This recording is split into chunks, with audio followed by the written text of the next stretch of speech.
Abot po kasi meron po kasi akong karanasan sa Quezon na ayoko na pong balikan na pinipilit po nila. Na gusto nila ipakulong yung tito ko, ayoko naman po. Ano? Yung gusto po nila ipakulong yung tito ko. Ipakulong? Opo, kasi po, namolestya po kasi ako. Namolestya ka? Akala ko po, magiging okay na po ako. Saan punta natin ngayon, bro? May idea kayo kung saan? Ladad si Wala. Pero ako meron. Saan? May nag-message sa akin. Sabi? Mga kababayan, may nag-message dito. Ayan, sabi niya, magandang araw po, Daddy Frankie. Ako po si Gwen, taga Cavite po. Isa po akong solid followers ninyo. Natutuwa po ako sa mga natutulungan ninyo. Sana isa din po ako mapuntahan at matulungan ninyo. Paglalabada lang po ang aking kinabubuhay at ang aking at ang partner ko po ay construction worker lamang po. Maaga po akong nakapag-asawa. Sana po mapansin ninyo itong mensahe ko. Maraming salamat. Mabuhay po kayo. Mabuhay kayo ng team ninyo. Ayun. So, alamin nyo yung address nito, Kuya Jerry, tsaka si Rizky. Ito yung pupuntahan natin ngayon. Bali, sugod bahay tayo mga kababayan. So mga kababayan, isang followers ang nag-message kay Daddy Frankie at ito ang hahanapin namin sa araw na ito. Samahan nyo po kami. Tara! Dito po ang bahay. Dyan? Ay, salamat naman. Tara, samahan mo ko. Parang sa likuran na to Tapo. Ay.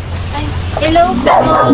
Magandang hapon. Hello po, Daddy Frank. Ikaw ba si Gwen? Opo. Thank you po, napansin niyo po ako. Ay, oo. Message ko po. Pasok po kayo. Sige. Tara, pasok tayo mga kababayan. Siya po si Gwen, mga kababayan. Yung sinasabi ko na napansin ng Team Daddy Frankie yung message niya. Kaya, ayun, pasyalan namin siya at salamat. Sige. Pwede pumasok, Gwen? Opo, pasok po. Okay. Tubig po, Daddy. Hindi, sige. Puka. Ayan, ito bahay nyo? Opo, bahay po ng biyanan ko. Oo. Ay, bahay ng biyanan mo. Opo. Bakit ka nag-message? Ano po? Medyo lang po ng tubig. Bakit? Hirap po sa Oo. Nasabi mo kasi may asawa ka, Opo. tsaka may anak. Ilan taon anak mo? Wala po pong isang taon po. 9 months pa lang po. 9 months pa lang. Opo. Asawa mo? Nasa construction po ngayon.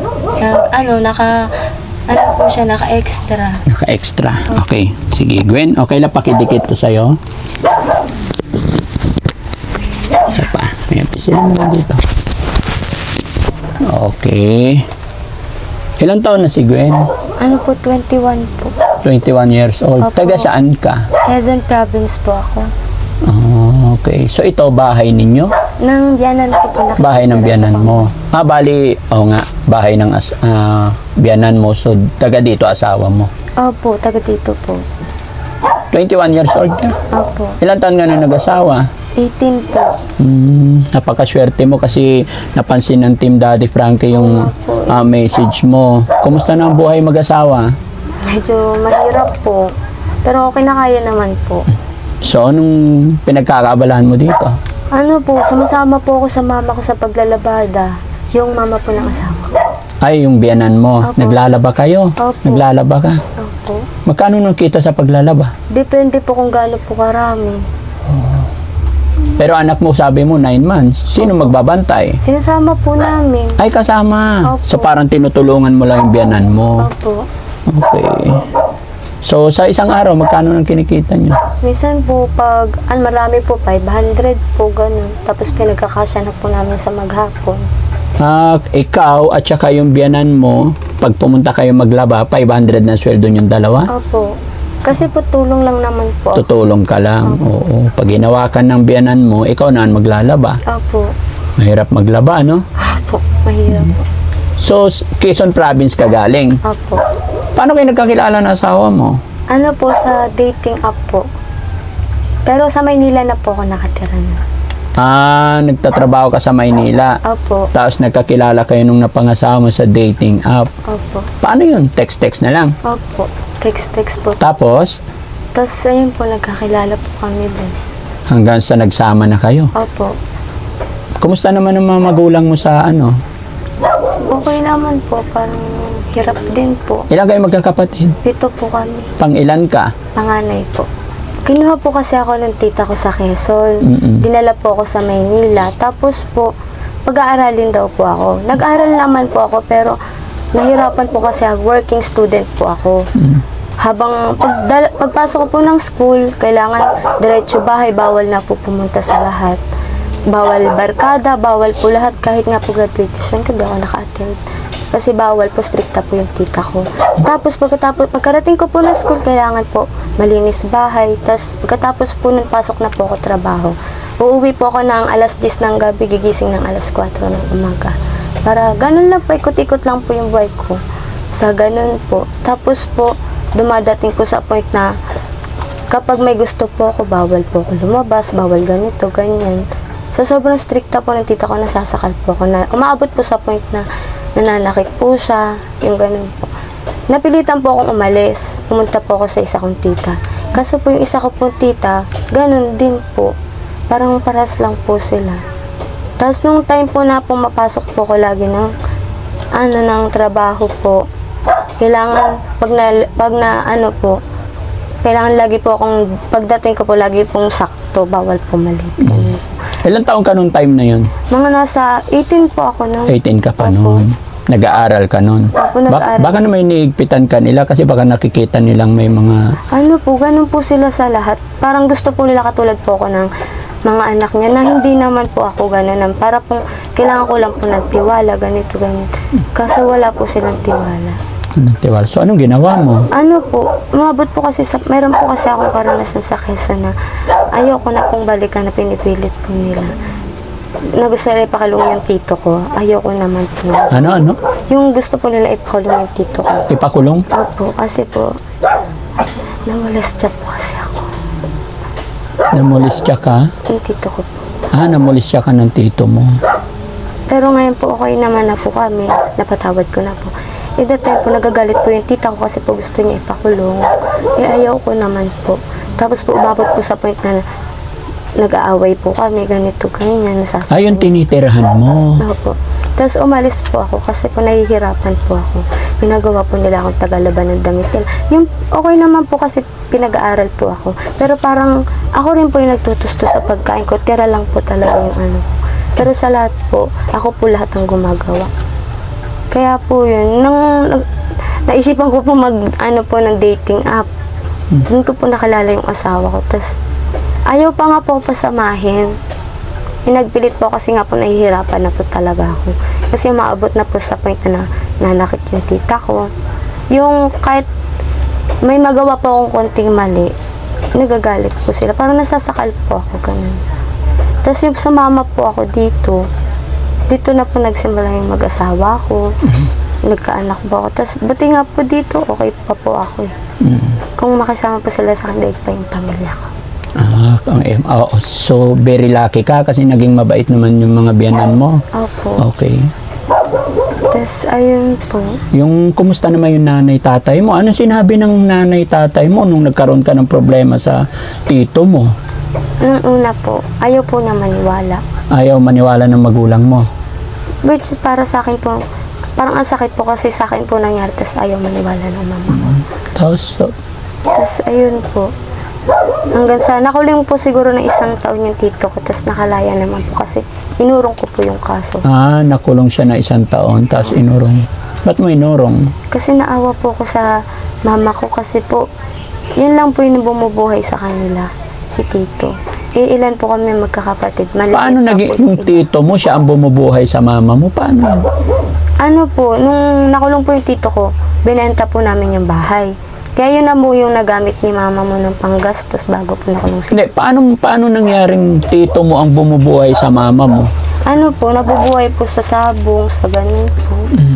Siya po yung pag-provide. Ayun ba yung tinitirahan mong tita mo? Asawa ng tita mo yon? Hindi po nung mama ko po. Asawa ng mama mo yung tito mo. Stepfather mo yon. Akala ko tito mo talaga. Stepfather ko po. Stepfather mo yon. Okay. Kagulat naman ng kwento ng buhay mo. Pero okay na yun. At least, ngayon, masaya ka na. Harapin mo na yung buhay mo. Ipag-pray mo na lang ang lahat. No? Tama na rin siguro yung... Although, hindi ako perfect, di ko alam. Okay na rin siguro na nagpatawad ka para wala ka ng bigat na dinadala sa dibdib mo. Pero ngayon po, medyo may trauma po, takot, magtiwala po, pero nilalabanan ko naman. Di rin po maiwasan yung mag-isip minsan, sobrang lalo. So, paano dito? Nagre-rent ba kayo dito? Opo. O yung magulang mo nagre-rent, yung biyanan mo nagre-rent? Opo, nagre-rent po sila. Ilang kayo nakatira dito? Yung anak po ng mama ko may pamilya din po. Tapos po yung ate ko. Parang 3 pamilya po kami. 3 pamilya. Sama-sama kayo sa isang kaldero? Ganun? Okay naman. Okay naman po, kahit medyo hirap. Hirap. Which is hirap naman po talaga. Bakit mo nasabing hirap? Kasi po, para po kami isang kahig, isang tukang ganun po. Kung hindi po walang magtatrabaho, walang kakainin. Okay. So, araw-araw din kayong umaalis, naglalaba o hindi naman? Hindi naman po. Depende po kung may magpapalaba po. Kung may tatawag. Opo. So, ano yun sa mga kapitbahay? Opo, tapos dadali na lang po dito maglalaba. Dito kayo naglalaba mismo minsan. Tapos pagka natuyo, naihatid na sa kanila. Opo. Ganun. Kasama plancha yon, hindi naman. Hindi na po. Laba lang. Po talaga. Doon? Hindi po alam ng tita ko. Ha? Hindi po alam ng tita ko, kaya po sumama talaga ako sa kanya. Nagpipilit po ako. Kaya nga, di ba? So, doon nangyari sa Quezon na namulistya ka. Opo. So, paano mo sinabi paano niya ginawa yun? Paano mo nasabi sa mama mo? Yung tita ko po, nalaman na lang po nila nung may nagpadala po ng subpoena. Kasi nga po, nagka-boyfriend po kasi ako noon. Kwento ko po sa kanya yung nangyari sa akin. Tapos po, nung time na nalaman po ng tita ko, bawal po kasi ako mag-boyfriend. Parang way ko po kasi kailangan ko ng mapaglalabasan ng loob. Nag-boyfriend po ako kahit labag po sa tita ko. Inalaman po ng tita ko. Papauwiin po ako ng Quezon. Ayoko nga po umuwi ng Quezon. Dahil? Namolestya po kasi ako. Dahil doon ka minulistya. Kaya ka umalis doon. So, yun yung tinatawag mong tito. Ayun yung stepfather mo. Asan ba yung tatay mo? Totoo po ang tatay. Oo. Patay na po. Namatay na. Kaya nag-asawa ulit yung mama mo. Opo. Anong ginawa ng mama mo? Bakit? Wala po. Kasi po, parang hindi po siya makapaniwala. Nga po ako kasi sabi ko, ba't ayaw niyo pong maniwala? Ako nga po yung nakaranas, hindi naman po kayo. Naiiyak na lang po ako minsan kasi iniisip ko, bakit hindi ka naniniwala sa akin? Ako yung anak mo, stepfather ko lang naman. Tapos ayun po, ayaw niya pong maniwala. Kung hindi ko pa po ipipilit, pinagpipilitan po niya na hindi raw po ako ganito na ganyan ng tito kasi ang laki po ng tiwala niya.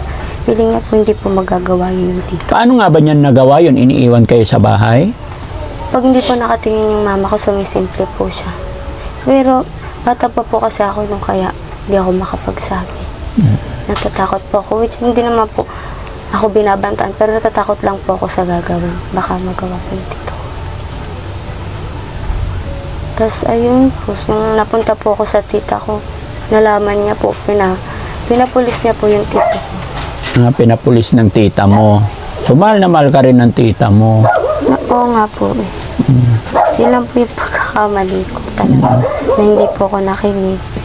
Salamat. Nasakal po kasi talaga ako dito, Daddy Frankie. Kanino ka nasakal? Kay tita po kasi po noon, alam ko naman po kasi sa sarili ko na, alam ko po na hindi ko sisirain yung tiwala ng tita ko. Parang kailangan ko lang po ng attention, ganun po. Parang nasasakal po ako kasi hindi niya po naibibigay, hindi niya po naiintindihan. Gusto niya po yung sarili niya po yung masusunod. Nahihirapan po, para po ako nahihirapang mag-adjust. Kasi bata pa nga po ako nun. Hindi pa naman po ako matured mag-isip. Nahihirapan po ako. Okay. Ang saya-saya ko po talaga nung kinuha ako ng tita ko. Kaso po, nahirapan din po pala ako. Kala ko po, makakaya ko na na dahil kasama ko sina tita.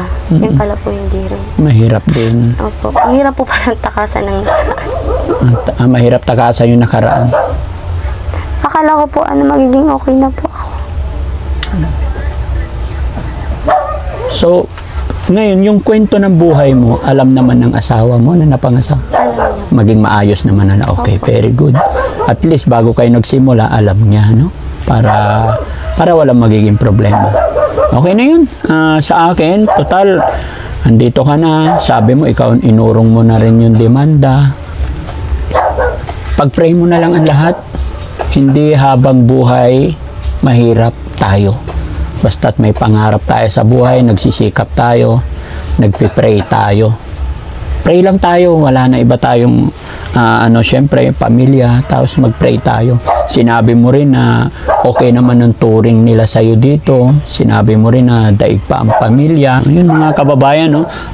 Hindi man natin makuha lahat, pero doon ako nagulat sa sinasabi yung mas tinuturing siya parang totoong pamilya compare doon sa kanyang totoong pamilya. Hindi naman natin siguro siya masisi dahil nga sa nangyari, sa karanasan niya sa kanyang stepfather. At yun, parang hindi ka pinaniwalaan ng nanay mo. Mas pinaniwalaan pa niya yung asawa niya. No? Yun ang mahirap, no? Mga kababayan, pagka ganito talaga kadalasan. Hindi naman lahat, no? Pero totoong nangyayari yan na pag nawala ang partner, tapos may mga time talaga na pagsasamantalahan ng mga anak. Kaya mag-ingat tayo, mga nanay. Mag-ingat tayo sa mga anak natin. Bantayan natin maigi, no? So, Gwen, ngayon 21 ka na. Opo. Siguro naman sa mga nangyari sa buhay mo, nagiging matatag ka na. Opo. Ano naman ang natutunan mo sa buhay mo? Ano rin ang pwede mong ipayo sa mga dalaga, sa mga bata? Huwag muna po kayong mag-aasawa kasi hindi po biro ang buhay may anak at asawa. I-enjoy nyo lang po yung pagiging dalaga, bata nyo. Kasi yung pag-aasawa darating din naman po yan sa tamang panahon. Okay. Natutunan ko lang po ngayon. Ano ba? Kalimutan ko na lang po yung Pasko niyo. Oo. Kung ano man po yung yung nangyari ngayon, yun na lang po yung intindi ko. Oo, kalimutan mo na yun para wala ka ng bigat na dinaramdam, no? Ang importante, maging masaya kayo mag-asawa. Magsikap lang kayo. Mag-ipon kayo. Kahit konti. Mag-ipon parati para magkaroon kayo ng sariling bahay. Bumuo kayo ng sariling pamilya. No? Para makapag-ipon. Doon naman magsisimula sa maliit basta nagsasama kayo ng maayos. Opo. Kasal na ba kayo? Opo. Oh, very good. Paano kayo nagpakasal? Sa iglesia po. Okay. Kapatid ka pala. Opo. Very good. Yun, manalig ka kay Ama, ha? Opo. Hindi ka pababayaan ng ating Ama na siyang lumikha. Okay. Papasalamat nga po kasi pinagpanata ko po kayo. Ganun. Opo. Nakaka-touch naman mga kababayan, no? Isang followers natin at napansin ng Team Daddy Frankie ang message niya. At ito nga po, nandito kami pero hindi ko akalain na ganito pala yung kwento ng buhay niya. Nung una, pasensya na kayo mga kababayan kasi sa kwento niya una akala ko tito niya talaga kasi medyo magulo yung kwento niya pero nalaman natin sa dulo, stepfather niya pala, no? Sige, masaya ako at nakilala kita at sana nagte-thank you ako sa pag-support mo sa programa ng Team Daddy Frankie, no? So dahil diyan magbibigay tayo ng kaunting pambili ng gatas ng anak niya. Naggagatas ba 'yung anak mo? Opo, tsaka po nagta-diaper din. Diaper. Bakit hindi siya breastfeed? Breastfeed ko rin po kaso po inaano ko na po siya, pinapatigil ko na kasi gusto ko pong magtrabaho para makatulong po sa asawa ko tsaka sa pamilya. Okay. Oo, pwede rin yun. Be practical tayo, no? Opo. Kung kailangan magtrabaho, mas malaki ang kikitain mo, Yun, hindi ko naman sa message mo kasi sabi mo, construction lang. Huwag mong nilalang lang yung hanap buhay ng asawa mo. Kahit anong trabaho yan, basta marangal pinagpaguran pag malaki natin. Opo. No? Sa paglalaba naman, di ko rin minamaliit yung ganyan. Kasi kahit maliit na hanap buhay, kung naimamanage ng maayos, maganda rin feedback. Pero para sa akin, dahil bata ka pa, may tsura ka naman, napag-aral ka rin, sana wag niyo muna sundan yung anak niyo. Opo. Magtrabaho ka. No? Pwede ka sales lady na medyo malaki naman ang minimum wage ngayon di ba? Para pagtulong pag nagtulong kayong mag-asawa magtrabaho, isa lang naman ang anak ninyo. Madali kayong makapag-ipon. Lahat ng bagay nagsisimula sa mali, tandaan nyo yan. Okay? Ito, 5,000 para sa baby mo. Thank you po, Daddy Frankie. Makakatulong po to sa akin ng malaki. Sige lang. Salamat po sa inyo po. Tsaka po sa Ama. Kasi dininig niya po yung panalangin. Lagi kang mag-pray, lagi kang magsamba. Sana po i-bless pa kayo ng Ama. Opo. Bless tayong lahat, na? Ingatan po kayo. Salamat. So, ayun mga kababayan, mga kabarangay, isang followers ng Team Daddy Frankie ang napasyalan natin dito sa kanilang bahay. At sana tuloy-tuloy po itong programa natin para mas makatulong pa tayo. Mga kababayan, mga kabarangay, magpapasalamat po ako sa inyong lahat. Lahat-lahat ng sumusuporta, ganun din sa inyo. Salamat. Kasi gaya ng aking sinabi, sa inyong panunood ng mga videos natin at pag-share ninyong mga videos natin, ay doon din po kami nakakakuha ng mga pantutulong din namin. Kaya hindi namin ito magagawa kung wala ang mga viewers natin, mga supporters, subscribers natin. Lalong-lalo na mga kababayan, sa ating mga kababayan na OFW, maraming salamat. Alam ko po, sa mga OFW ay nagiging libangan nila ang panunood ng programa natin. Ganon din sa mga kababayan natin, mga senior na, alam ko yun ang kanilang libangan. Sa mga taong naniniwala sa akin, maraming salamat. Sa mga sponsor natin, mga kababayan, maraming salamat. Team Rise Above, headed by Tita Honey S. Ayan, sa lahat-lahat po ng mga nagpapakulay sa ating premiere, maraming salamat po. Daddy Frankie po, from Pangasinan. Anak ng Pangasinan, mag-ingat po tayo. Salamat. Gwen, ingat ka parati, ha? Sana makapasyal kami ulit dito. Thank you. Bye-bye. Sana yung anak mo. Pwede ba namin makita? Wait lang po. Okay. Ayan. Babae? Lalaki po. Lalaki ba't ang haba ng hair? Mana po sa tatay. Ay, ganun. Okay. Hello, baby. Hello po. Hello po. Akala ko babae. Hello ka, Daddy May Frankie. tali pa. Hello. Ay, pira usog. Lalaki pala. Malusog na yan.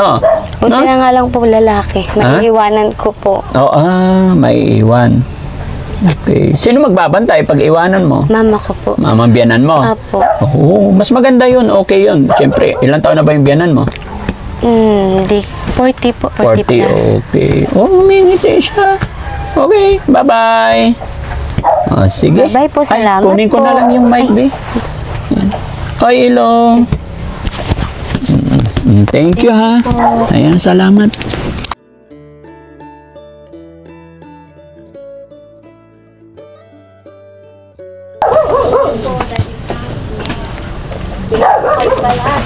I-bless pa po sana kayo ng